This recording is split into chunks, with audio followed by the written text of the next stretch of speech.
Ahora vamos a hablar de alergia a la proteína de la leche de vaca y también al final vamos a algo de la intolerancia a la lactosa, que son cosas diferentes. Muchos, al menos los familiares, siempre creen que es lo mismo, pero es diferente. La siguiente, por favor. En cuestión de alergia a la proteína de la leche de vaca, hay reacciones de hipersensibilidad iniciadas por un mecanismo inmunitario específico contra la proteína de la leche, mediadas por IgE o no mediadas por no dependientes de IgE. Hay varios tipos de alergia, es la reacción de hipersensibilidad iniciada por un mecanismo inmunológico. Siempre tenemos que tener contacto con el alergeno antes de que nos haga efecto, y después, en la segunda vez que estemos en contacto o una vez después, es cuando somos alérgicos. No al primer contacto vamos a ser alérgicos. Eso ténganles presente, porque luego los familiares siempre dicen, pero si yo comía mariscos, ¿y por qué hasta los 20 años? Pues porque así es, nuestro cuerpo está organizado para que en algún momento diga, hasta aquí voy a aceptar y de ahí en fuera voy a ser alérgico. Muy importante es el diagnóstico de una dermatitis atópica, es eczema, prurito. En los niños, más comúnmente, el prurito es la dermatitis atópica es en las lesiones, en las zonas flexoras, atrás de las rodillas, en el codo o en el cuello, es lo más común. Atopia, siempre hay que interrogar a los familiares si hay antecedente de atopia.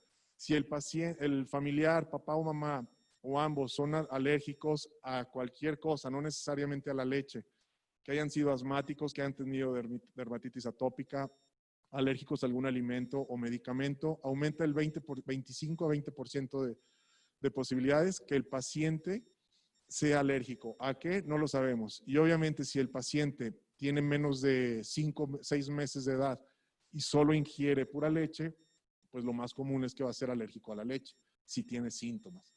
Y alergia alimentaria. Las causas más factibles que puede causar una alergia alimentaria es secundario. Aquel paciente que fue prematuro, que tiene inmadurez intestinal, que tuvo una necrosis, una hipoxia, deficiencia de IgA porque no le da la lactancia a la mamá, inflamación, desnutrición, porque el niño prematuro tiene una desnutrición siempre, e inmadurez, pues obviamente tiene más riesgos. Es por eso que los neonatos o los prematuros, y sobre todo los de menores de 1000 gramos, existen más riesgo de que sean alérgicos a la proteína de leche. No todos, pero existe más riesgo. La alergia alimentaria se puede observar, tiene anormalidades epiteliales, infiltración de linfocitos en la mucosa, infiltración de células plasmáticas, atrofia de vellosidades, alteración de la absorción, y hay una prevalencia del 3.9 al 18% en los niños. El 90% de los niños después de los 3 años, si nosotros llevamos una muy buena tratamiento, un buen control de evitar el contacto con la leche o con el alergeno, se puede curar en un 90%, ¿sí? A los 3 años es lo ideal. Los síntomas. Generalmente, para nosotros decir es alérgico a algún alimento, debemos de tener siempre en mente que generalmente debe de tener síntomas gastrointestinales, aunque también pueden estar agregados otros sistemas, como el respiratorio, que va a tener rinoconjuntivitis, edema laringio, que es algo muy delicado, asma o sibilancias. Y cutáneos, lo que habíamos dicho, dermatitis atópica, urticaria o angioedema o dermatitis herpetiforme. Y gastrointestinales, pues pueden ser un chorro de cosas, ¿no? Distensión abdominal nada más, evacuaciones líquidas, falla en el crecimiento, eritema perianal, cólicos, el reflujo gastroesofágico, sangrado rectal, que eso nos hace un poquito más fácil el problema. Pero no siempre pensemos en que tiene sangrado rectal un niño de 5 meses, es sinónimo a alergia. Tenemos que interrogar. ¿Por qué? Porque hay una patología, hay una enfermedad que puede tener sangrado rectal, vómitos, y es algo que se tiene que hacer quirúrgico, ¿sí? Que es la invaginación intestinal.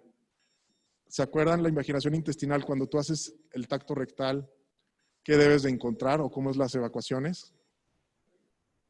Exacto. Entonces ahí, obviamente no vas a pensar en alergia. ¿Por qué? Porque si tú le das otra leche y no le haces el diagnóstico de invaginación, pues le puedes ocasionar una perforación al niño. Entonces, siempre se debe de interrogar adecuadamente, ¿no? O una gastroenteritis. La verdad es que es muy raro una gastroenteritis a esa edad y más bacteriana.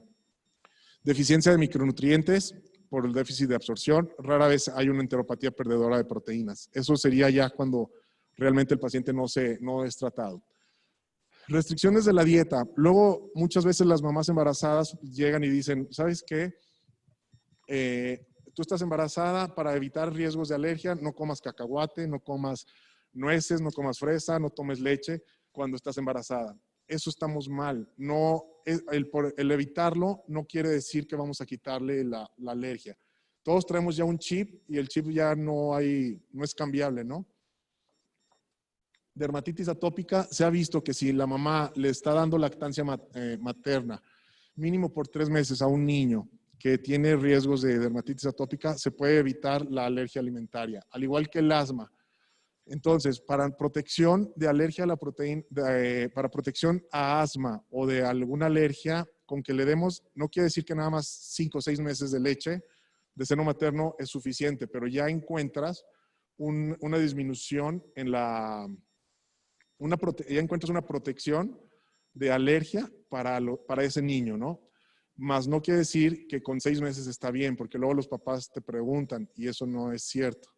Lo ideal, y según la OMS, ¿hasta cuándo te piden la lactancia? 24 meses, 2 años, ¿no? Yo creo que esa es otra pregunta que les hacen. ¿Qué patología aquí en México o en los países de desarrollo no puedes dar lactancia? El VIH. En los países subdesarrollados está prohibido dar lactancia con VIH. Luego, la dieta complementaria. Idealmente, para disminuir atopias o alergias, debes de iniciar la alimentación complementaria entre los 4 y 6 meses. No antes y no después.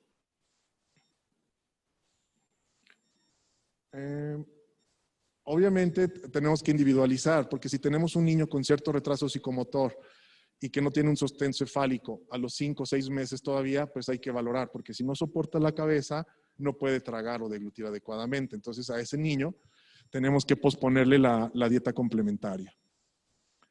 ¿Cuáles son los alimentos más alergénicos? Muchos creíamos que la fresa, pero la fresa realmente la evitábamos, pero porque siempre se riega con aguas negras. Entonces, por eso era el sospecha de alergénica. El huevo, la parte más alergénica es la clara, o sea, lo blanco, que es donde viene la proteína. La yema, que es lo amarillo, no es tan alergénica. El pescado, comidas marinas como moluscos, como camarones, pulpos, el frijol, cacahuate y frutos secos. Si tuviéramos un niño que es alérgico a la proteína de leche, pues tratar de que estos alimentos prolongarlos como a los 9 meses en adelante. Bueno, es lo que les decía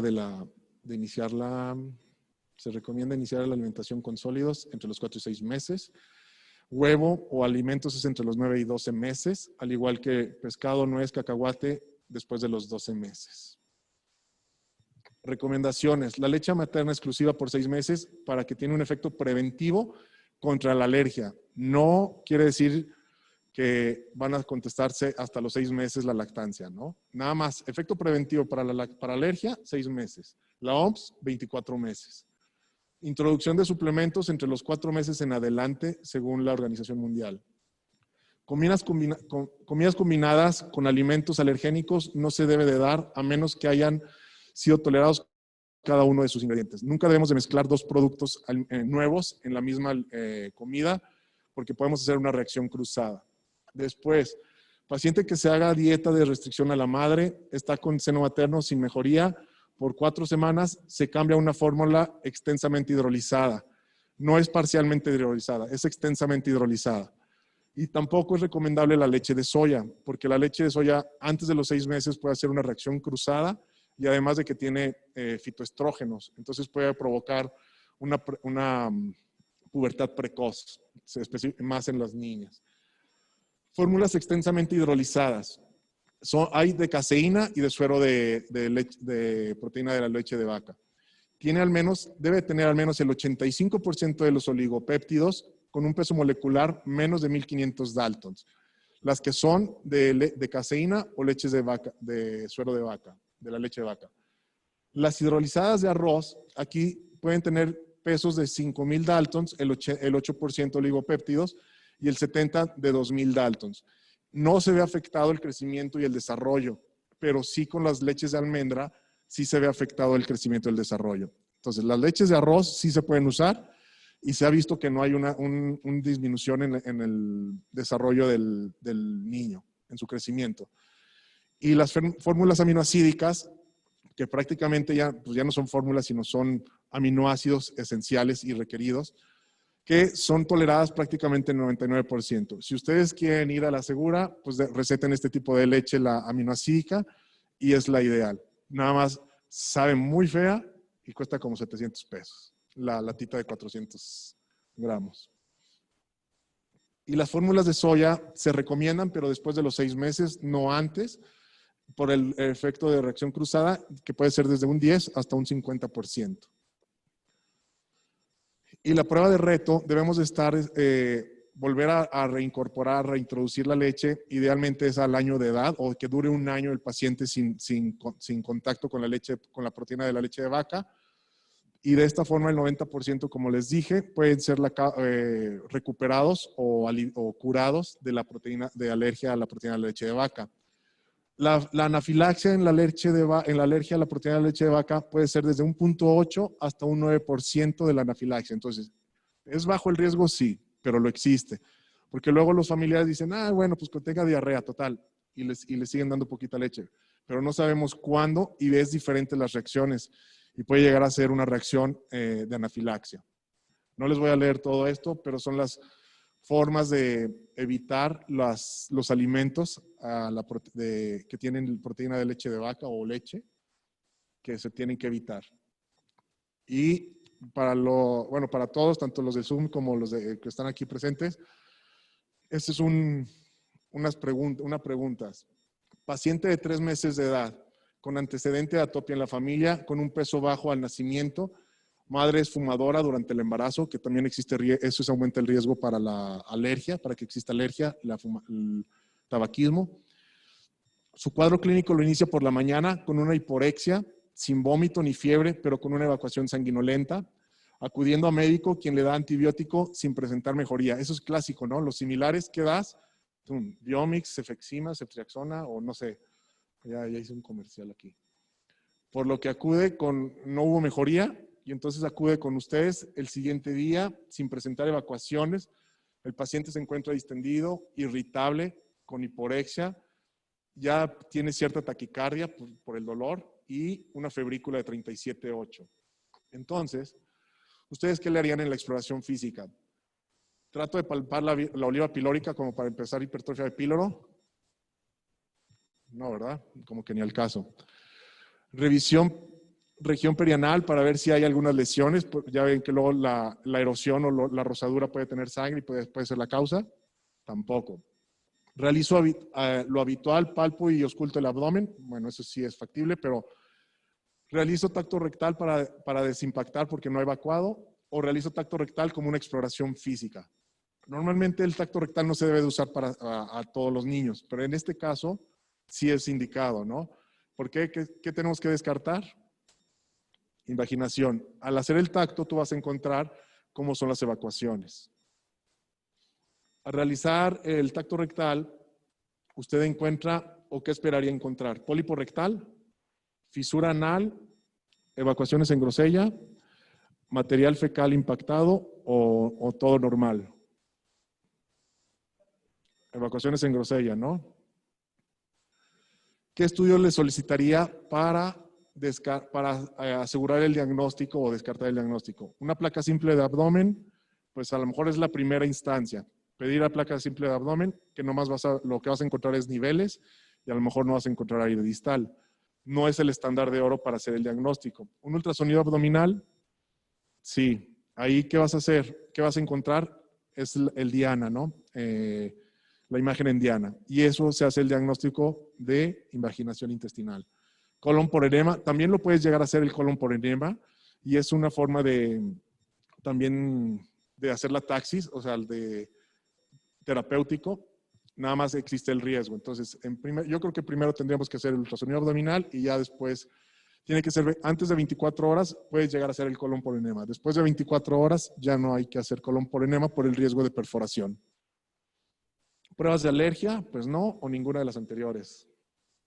Posterior a realizar la cirugía, porque fue una invaginación intestinal, el paciente inicia con unas regurgitaciones, con hiporexia, presenta dermatitis atópica, evacuaciones líquidas sin sangre macroscópica, pero le mandan a hacer estudios y sale sangre oculta en heces. ¿Qué diagnóstico usted sospecharía? ¿Invaginación otra vez? No, ¿verdad? No es el mismo cuadro. Disentería, no tiene fiebre, no tiene vómito, no tiene ningún otro síntoma. Enfermedad diarreica aguda, generalmente las diarreicas agudas virales no causan evacuaciones con sangre, entonces tampoco. Enfermedad por reflujo, pues ni al caso con las diarreas. ¿Y alergia a la proteína de la leche? Sí. El paciente se encuentra alimentado con seno materno. ¿Qué recomendación daría? ¿Suspender seno materno? ¿Dieta de restricción a la leche de vaca a la mamá y fórmula deslactosada? ¿Dieta de restricción a la mamá de leche de vaca y fórmula hipoalergénica? ¿O fórmula extensamente hidrolizada? ¿O fórmula de soya? Extensamente hidrolizada, ¿no? O sea, dieta de restricción y extensamente hidrolizada. ¿Sí? Si se fijan, pueden ser dos patologías, lo de grosella, si te dicen grosella o tiene algún otro dato de un abdomen agudo, en lactantes, debes de pensar hasta no demostrar lo contrario, invaginación. Si no tiene ningún dato de abdomen agudo, entonces a lo mejor sí pensarías o pudieras pensar en alergia a la proteína de la leche de vaca. Intolerancia a la lactosa. Eso es muy diferente, porque acuérdense que la alergia es secundario, es una respuesta a la proteína. Y la lactosa son carbohidrato, que la lactosa está formada por galactosa y glucosa, ¿no? Entonces es algo punto y aparte. El síndrome clínico de una intolerancia a la lactosa es dolor abdominal, diarrea, evacuaciones explosivas y ácidas, náusea, flatulencia y distensión abdominal. Alguien de ustedes, y muy seguramente deben de ser intolerantes a la lactosa, ¿no? Prácticamente el 50% de la población de México, después de los 20 años, vamos a ser o somos intolerantes a la lactosa. Y cuando tú te haces el diagnóstico, descansas muchísimo. Lo digo por experiencia. Ahora, en niños, por decir de 4 o 5 meses que son previamente sanos, es prácticamente muy difícil o muy poco el porcentaje que van a ser intolerantes a la lactosa de una forma congénita. Es una patología recesiva que yo no he visto nunca un niño intolerante a la lactosa desde el nacimiento, poco frecuente y bajo o ausente de la lactosa. La deficiencia de lactato de lactosa del desarrollo, ese sí existe. Y generalmente son en los pretérminos de 28 a 34 semanas. Es transitoria y es un déficit de disacaridasa. Entonces, por la inmadurez intestinal, sí pueden llegar a tener una intolerancia a la lactosa los neonatos entre estas semanas de gestación. Pero neonatos que nacen a las 38 o 40 semanas y tienen diarreas, no es lo más común que sean intolerantes a la lactosa. Quizá ahí debemos de pensar en alergia a la proteína de la leche de vaca. La enzima originalmente se llama lactasa floricina hidrolasa, que normalmente nosotros la conocemos como lactasa. La lactasa hace una hidrólisis de la lactosa en glucosa y en galactosa. Y aquí esta es una imagen de qué es lo que produce en el intestino. Si se fijan, un intestino que es tolerante a la lactosa no está distendido, logra partir bien la lactosa en glucosa y galactosa, absorbe adecuadamente todo bien. Mientras que un intolerante a la lactosa, pues produce una distensión, más flatulencias, y esto es lo que causa la distensión abdominal y todas las molestias, ¿no? ¿Por qué? Porque no hay la lactosa. Si nosotros a los niños desde chiquitos les dejamos dietas libres de lactosa, leche deslactosada, eso le va a provocar al niño que sea intolerante a la lactosa de forma parcial. ¿Por qué? Porque la enzima lactasa, se produce de acuerdo a la cantidad que tiene que metabolizar o absorber. Si no le das lactasa y luego le quieres dar una nieve, una crema, ese niño va a tener distensión. ¿Y va a ser un círculo vicioso? Es que es intolerante, entonces no le doy. Es por eso que no debemos de dejar de darles lactosa a los niños. De esa forma ellos van a estar produciendo la enzima y la van a estar absorbiendo adecuadamente. ¿Qué función tiene la lactasa? Sirve para absorber el calcio y el yodo. Es por eso que no debemos de dar a todos los niños libres de lactosa. ¿Por qué? Porque finalmente, quizá no es mucho, pero tenemos que ayudarlo a que absorba adecuadamente los nutrientes, ¿no? Generalmente, ¿dónde se encuentra la mayor cantidad de lactasa en el intestino? En el yeyuno medio, ¿sí? Ahí es donde se encuentra la mayor cantidad de lactasa en el intestino. No en el duodeno, no en el ilio, ni en el colon. Es en el yeyuno medio. Y en las vellosidades, en la parte superficial. Ahí es donde está.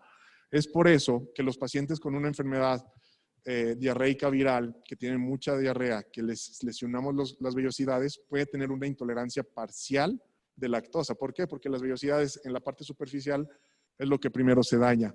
Pero no todos, solo el 10% de los niños que tienen una diarrea viral pueden causar una intolerancia a la lactosa. Entonces, tampoco está indicado por norma de que tiene diarrea viral, un rotavirus, cámbiale a leche sin lactosa. No, solo si tiene síntomas, ¿sí? Y generalmente se van recuperando de la diarrea y como a la semana recaen con evacuaciones o con el cuadro clínico que ya les mencioné de la intolerancia a la lactosa. Y pues suerte. No sé si tengan alguna otra duda o pregunta.